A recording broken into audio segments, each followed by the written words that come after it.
30 anni fa, il 16 aprile del 1988, uno dei delitti più atroci delle Brigate Rosse.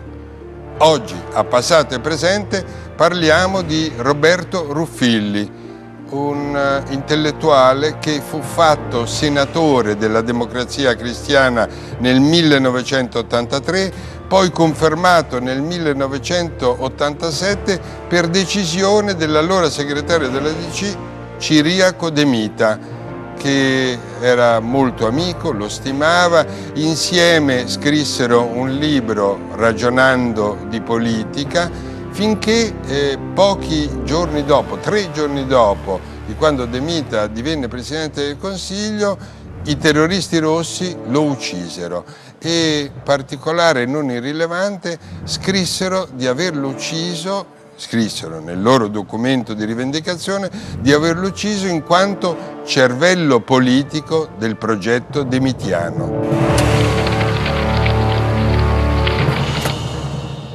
Di Roberto Ruffilli e della sua uccisione da parte delle Brigate Rosse parliamo col professor Agostino Giovagnoli e con i nostri 3 storici, Diego Privitera, Ilaria Fazzini e Guglielmo Motta. Vedete, non dico più giovani storici, ormai li ha promossi adulti. Professore, c'è un giorno del 1988 in cui Ciriaco De Mita viene nominato Presidente del Consiglio. 3 giorni dopo le Brigate Rosse uccidono Ruffilli, che è, si può dire, l'anima intellettuale di De Mita. Avevano scritto insieme un libro. Molti anni dopo, 30 anni dopo, secondo lei c'è un nesso fra queste 2 cose? Ma certamente. Entro subito in cosa, poi parleremo di Ruffilli e della sua figura, però prima pongo una domanda quasi giornalistica.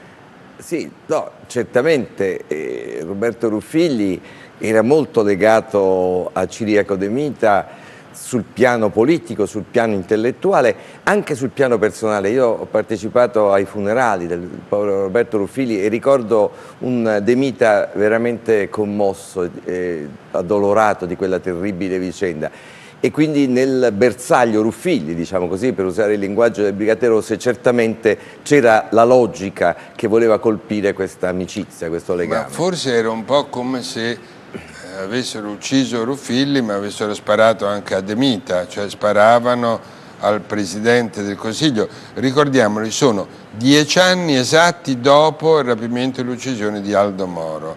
Ciriaco De Mita diventa, dopo delle vicende complicatissime, che forse vedremo molto sinteticamente, Presidente del Consiglio. Gli uccidono il braccio destro intellettuale e forse quella commozione che lei ha visto sulla faccia di Ciriaco De Mita è sicuramente al 99% la commozione per l'uccisione dell'amico, ma anche la sensazione che quelle pallottole fossero dirette contro di lui. Politicamente era così, perché appunto De Mita vedeva in Ruffilli uno stretto collaboratore di un disegno che era il disegno suo, del segretario della Democrazia Cristiana, quale ancora era, e da quel momento anche Presidente del Consiglio.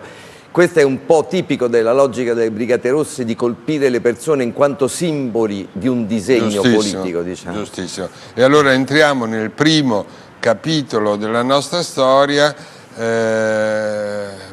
assistendo all'inizio della carriera politica di Ruffilli nella Democrazia Cristiana.